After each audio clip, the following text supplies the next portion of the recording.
पुण्यात पुढच्या आणखी एक महत्त्वाच्या बातमीकडे नागपूर महानगरपालिकेच्या महापौर उपमहापौर पदग्रहण सोहळा पार पडलाय।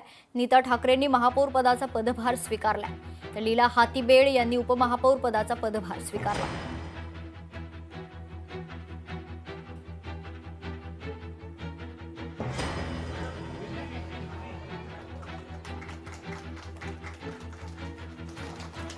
नागपूर महानगरपालिकेचा आज महापौर आणि उपमहापौर पदग्रहण सोहळा या ठिकाणी पार पडलेला आहे। मोठ्या संख्येने सर्वच पदाधिकारी आणि कार्यकर्ते उपस्थित होते। नीता ठाकरेंनी आज महापौर पदाचा पदभार स्वीकारलाय, तर दुसरीकडे उपमहापौर पदाचा पदभार लीला हातीबेड यांनी स्वीकारलेला आहे।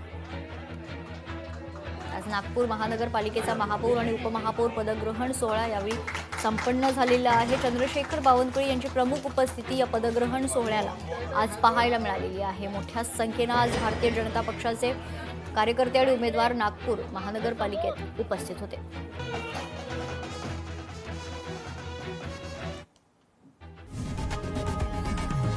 लोकशाही मराठी ऐका, पहा, जागरूक रहा।